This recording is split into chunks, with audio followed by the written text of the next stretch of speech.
அமெரிக்காவில் குடியேற்ற கொள்கைகளை கடுமையாக்கும் முயற்சியின் ஒரு பகுதியாக ஜனாதிபதி டொனால்ட் ட்ரம்ப் தலைமையிலான நிர்வாகம் நாடு முழுவதும் மிகப்பெரிய குடியேற்ற தடுப்பு முகாம்களை அமைக்க திட்டமிட்டுள்ளதாக தகவல் வெளியாகியுள்ளது.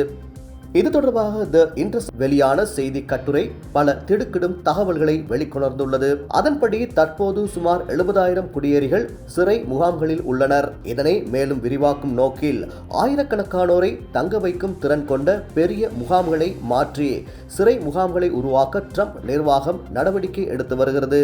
அமெரிக்க உள்துறை, பாதுகாப்புத்துறை மற்றும் குடியேற்ற சுங்க அமலாக்க நிறுவனம் இணைந்து நாடு முழுவதும் பல தொழில்துறை கட்டிடங்களை வாங்கி சிறை முகாம்களாக மாற்றியமைக்க திட்டமிட்டுள்ளன.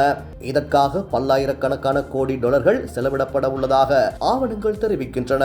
இந்த திட்டம் முழுமையாக செயற்பட்டால் அவை அமெரிக்காவில் உள்ள மிகப்பெரிய சிறை முகாம்களாக மாறும் அபாயம் இருப்பதாக குடியேற்ற உரிமைகள் ஆதரவாளர்கள் எச்சரிக்கின்றனர். கடந்த வாரம் வெளியிடப்பட்ட ஆவணங்களின் பிரகாரம் குடியேற்ற மற்றும் சுங்க அமலாக்கத்துறை நாடு முழுவதும் முகாம்களை பெறுவதற்கும் கிட்டத்தட்ட 1,00,000 படுக்கைகளை மொத்தமாக வைத்திருக்கும் வகையில் அவற்றை மறுசீரமைப்பதற்கு 38.3 பில்லியன் அமெரிக்க டாலர்களை செலவிடவிருக்கின்றன.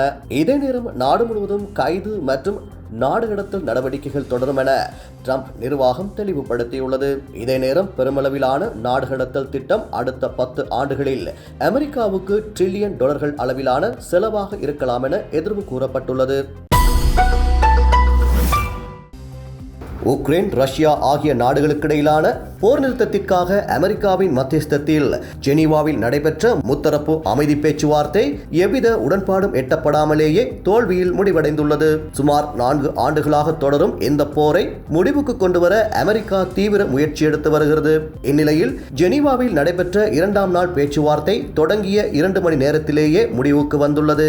கிழக்கு உக்ரைனின் டான்பாஸ் பகுதியிலிருந்து உக்ரைன் ராணுவம் வெளியேற வேண்டும் என்ற ரஷ்யாவின் நிபந்தனையை உக்ரைன் ஏற்க மறுத்ததே இந்த பேச்சுவார்த்தையின் தோல்விக்கு முக்கிய காரணம் என தெரிவிக்கப்படுகிறது.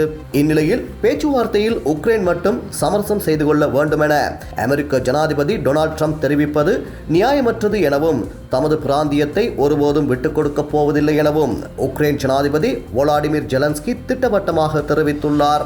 அதேவேளை ரஷ்ய தரப்பு பேச்சுவார்த்தை குழுவின் தலைவர் விளாடிமிர் வெடின்ஸ்கியும் இது குறித்து கருத்து தெரிவிக்கையில் விவாதங்கள் சவாலானதாக இருந்த போதிலும் அவை ஆக்கப்பூர்வமாக அமைந்தன எனவும் அடுத்த கட்ட பேச்சுவார்த்தை விரைவில் நடைபெறும் எனவும் நம்பிக்கை வெளியிட்டுள்ளார். முன்னதாக அபுதாபியில் நடைபெற்ற பேச்சுவார்த்தையில் போர்க்கைதிகள் பரிமாற்றத்திற்கு இருதரப்பும் ஒப்புக்கொண்டன. தற்போதைய கடும் குளிர்காலத்தில் ரஷ்யாவின் தாக்குதலால் மின்சாரம் மற்றும் எரிசக்தி கட்டமைப்புகள் சீர்குலைந்துள்ள நிலையில் லட்சக்கணக்கான உக்ரைன் மக்கள் அவதிப்பட்டு வருகின்றனர். இந்நிலையில் பேச்சுவார்த்தையில் உடன்பாடு எட்டப்படாத செய்தி வெளியானதை தொடர்ந்து சர்வதேச சந்தையில் உக்ரைன் அரசின் கடன் பத்திரங்களின் மதிப்பு சரிவடைந்துள்ளமை பொருளாதார ரீதியாகவும் பெரும் பாதிப்பை ஏற்படுத்தியுள்ளதாக கருதப்படுகின்றமை குறிப்பிடத்தக்கது.